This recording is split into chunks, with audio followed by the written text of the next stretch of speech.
fekk nañ fa li nga xam nekk moo di 49 millions mais aussi ay machine ba si oto boo xam ni itam joxoon na ko ki nga xam nekk moo di Mame Ndiaye Savon entre autres de choses yi nga xam ni itam retrouvé nañ ko si ki nga xam nekk moo di Kocc. Alors Arfam naka na daal di jàngatee li nga xam nekk moo di mbir mi fu mu jógee ba tey jii fu mu daal di tàbbi ma ni kon yoon ak wàllu yoonal mi ngi daal di poursuivre li nga xam nekk moo di liggéeyam mais aussi avec ces découvertes macabres qu'on a qu'ils ont pu découvrir exactement ce qui n'a jamais que modi Kocc na bañ jàng si daal def par rapport à ça. Oui, comme Sénégalais, hein, la cybersécurité moko démantelé chez lui, donc def perquisition. D'abord, avant cela, nous avons été pendant 7 ans, selon les informations qu'ils ont données au grand public, ni que pendant 7 ans, nous avons traqué bien sûr El Hadj Babakary Dioum bobu, bu ñu jappé ni que tay mom moy Kocc Barma, même si devant les enquêteurs, il a nié en disant qu'il n'est pas Kocc, du mom moy Kocc bu ñuy rechercher, mais aussi enquêteurs yi ñom selon les informations yi ñu am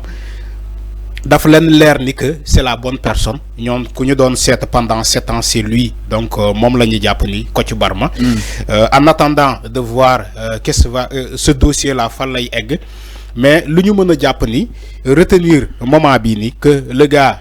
qui s'appelle El Hadj, je ne vais pas dire le gars, je vais citer son nom, mom El Hadj Babakary Dioum bu ñu tuddee Kocc Barma mu ngi ci les loxo ci loxo justice bi, ci loxo enquêteurs yi, la cybersécurité. Il bénéficie de retour de parquet de Mbabatay. Je ne sais pas comment ils vont sceller, voilà, ils vont sceller son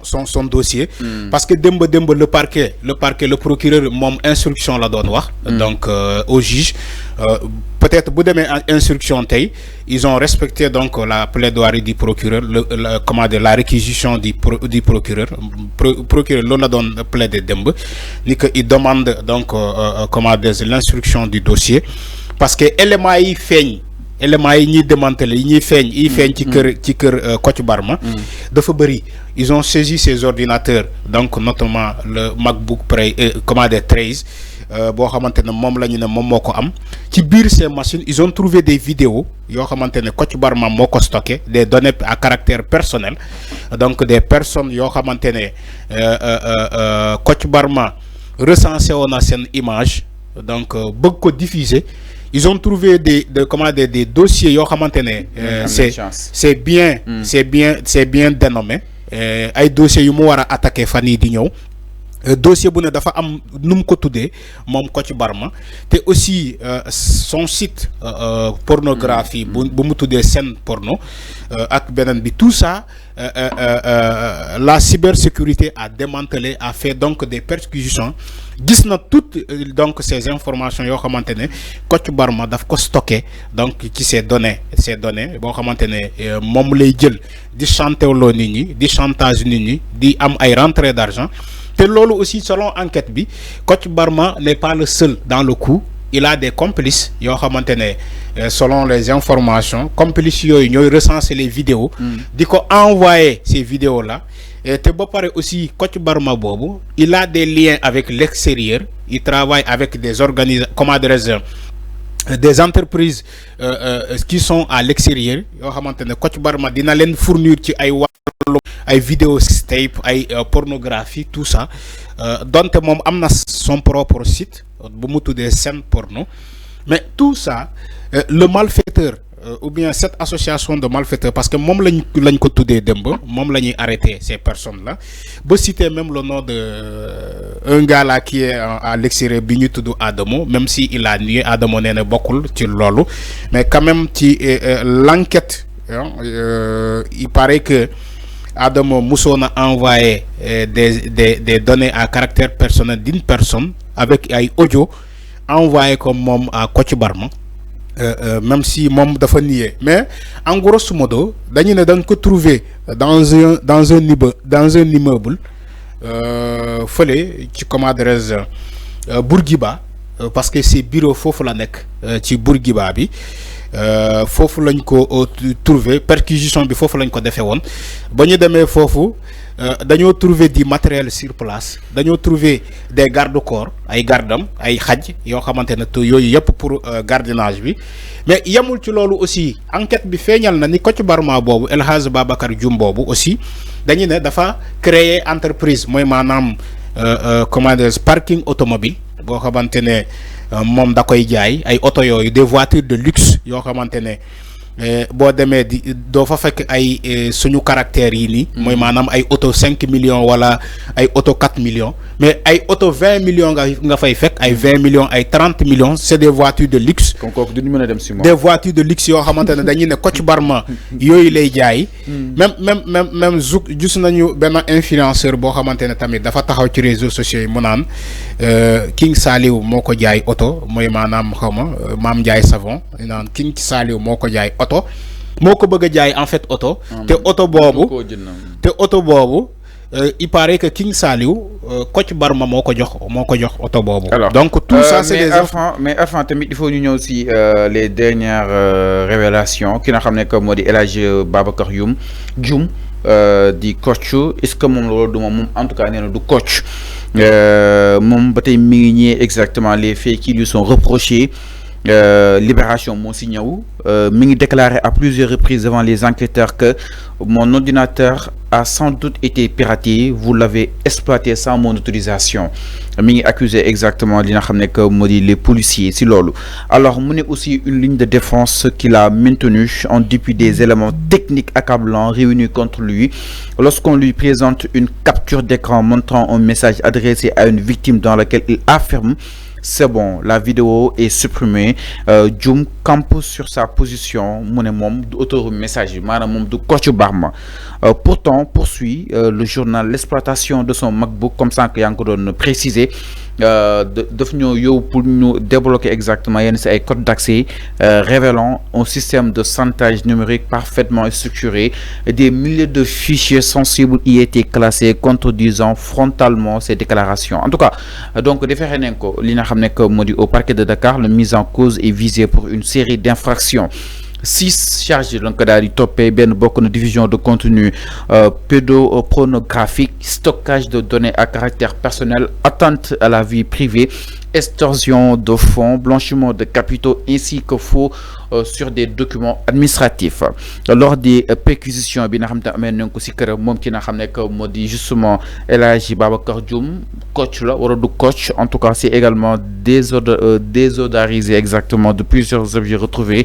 dans son bureau, notamment un brouillard de signal. Tous ces objets m'appartiennent sauf le brouilleur de signal. Loolu daal di assurer exactement. Donc nag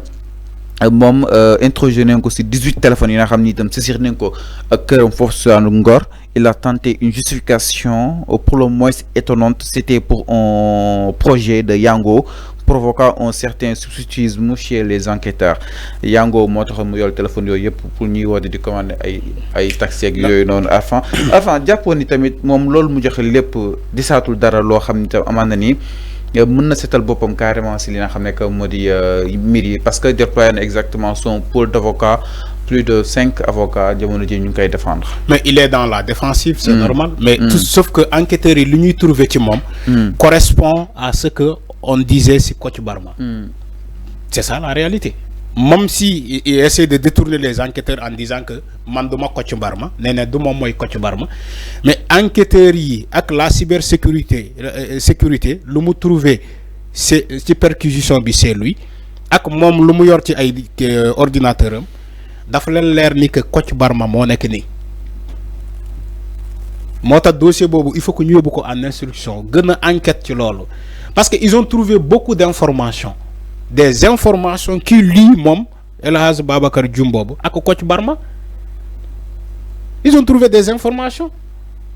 parce que moom Kocc Barma moo fi taxawoon ne Sénégalais yi moom dafa pirater police. Il l'a dit mës na ko fa wax. Ñoom dafa pirater police buy enquête ci moom dafa leen sànni ci yeneen piste. Parce que il paraît que ku xarañ ci wàllum machine